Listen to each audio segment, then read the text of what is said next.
Easter eggs are super fun little things we often find in games that we never expected would be there, but sometimes it takes longer than others. I'm Falcon, and today on gameranx 10 Easter eggs which were found years after release. Number 10, a YouTube user by the name of Slippy Slides, very recently, I'm talking August, uploaded a video of Resident Evil 4 where he found a mystery person outline off in the background. He used a scope. He looked way close in and he said, that's a person. So he flew the camera over to this person, and it really doesn't make any sense what is there. To say this is definitely anything, well, it wouldn't make any sense because it's not definitely anything other than just a person in a green coat, looking quite silly. There's theories that it's somebody from the development team that put themselves into the game, as a joke of course, and there's also theories that it is people from the dev team putting somebody else from the dev team into the game, and that they are drunk. And frankly, I don't know, because there's no context that could make it possible to know unless somebody came forward and said something, which nobody has. It's just some random person in Resident Evil 4 looking way happier than anybody else in Resident Evil 4. Number 9, a gentleman left a message in the new Tetris, which was released in 1999 for the Nintendo 64.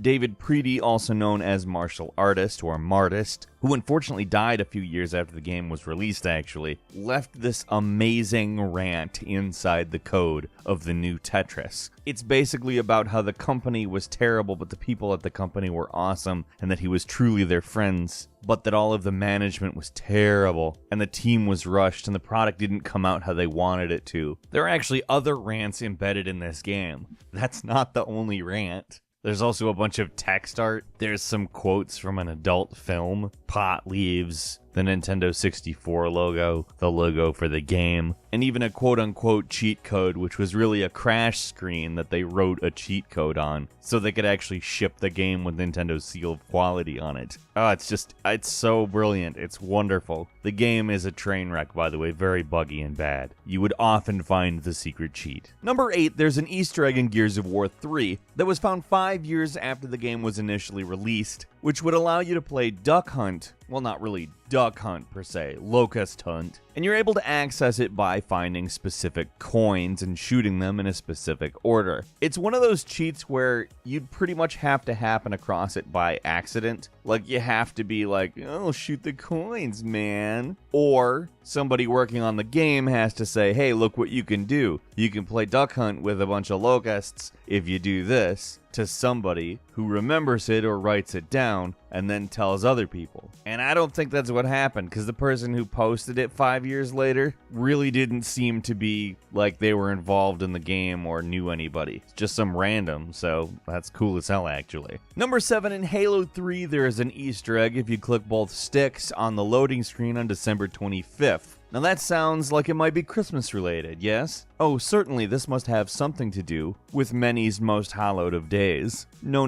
dear gameranx viewer. It is a birthday message put into the screen by a developer by the name of Adrian Perez for his wife Lauren, saying, "Happy birthday, Lauren." And obviously it's not one that benefits the player in any way, unless of course the player is in fact Perez's wife Lauren. But hey, it's always nice to see evidence that there is in fact good things in the world, you know? The world is often filled with bad things, and although Halo is about shooting those bad things, sometimes it's just nice to see some good things. Although I'd be lying if I said shooting the bad things didn't feel great. It does.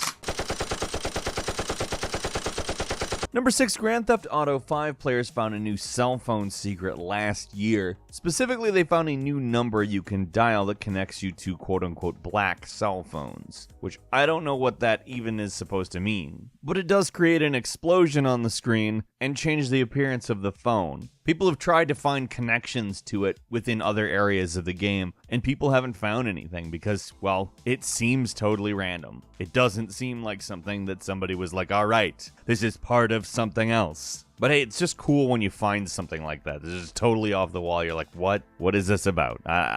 What? Number 5, in the collector's edition of Halo Reach, it came with an ID card. The ID card was for Catherine E. Halsey, who happens to be an important figure in Halo. She actually created, drumroll please, Cortana. Anyway, the ID card is pretty cool. It's not anything totally out there, but in terms of an in-game thing existing in real life, that's It's always cool. But that collector's card actually has its own Easter egg. You see, if you shine a black light on it, you actually get an image of Catherine E. Halsey, and it shows up as blue, and it certainly looks a lot like Cortana. Now, this is obviously because Halsey is basically Cortana. She's the person who made Cortana. Cortana looks like her, etc., etc. But still, it's a hell of a cool little in-game piece of lore that if you happen to have a black light, you can come across. Number 4, there is a space you can get to in Diamond City Stadium in Fallout 4 that doesn't have any, let's say, cultural significance, but if you want a buttload of ammo and y'all ain't cheating, there's this secret area up on top of a building. Now you can hear some guards talk about it, calling it an abandoned area of the stadium. You're supposed to be able to get up to it by jetpack, but all the people hanging around in this area clearly didn't have jetpacks to get down. They all just died of hanging around, I guess. They just hung around for a really long time and died. It's a weird way to die, actually. Number 3, there is a Star Wars Easter egg in Oblivion. In a certain lava pit, you can pretty much find what appears to be, dare I say it, Anakin Skywalker. He's been charred. Now, obviously, it's not actually Anakin Skywalker. It's meant to evoke the look of Anakin Skywalker. And it's not the only Star Wars Easter egg in an Elder Scrolls game.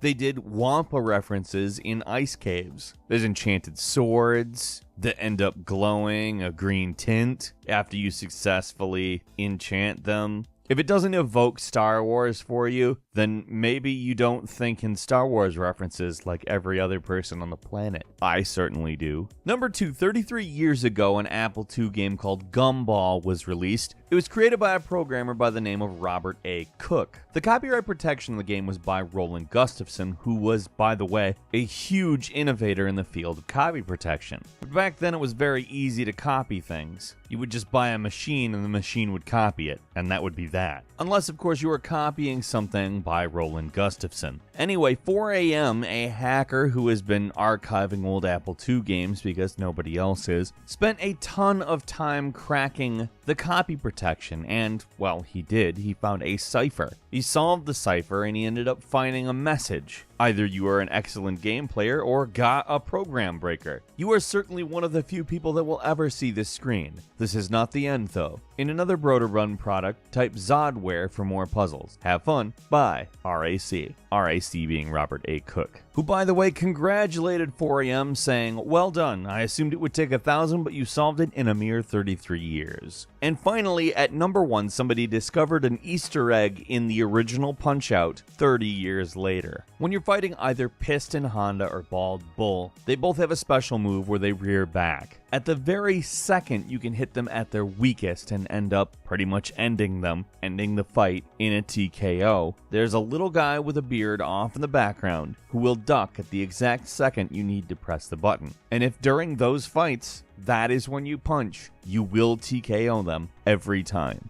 And now that you know that, it's definitely a good thing. Do you have a favorite Easter egg through the years? Let's talk about that in the comments, and if you enjoyed this video, please click like. If you're not subscribed, now would be a great time to do so. We upload brand new videos every day of the week, and the best way to see them first is, of course, a subscription. As always, we thank you very much for watching this video. I'm Falcon. You can follow me on Twitter at FalconTheHero, and we'll see you next time right here on gameranx.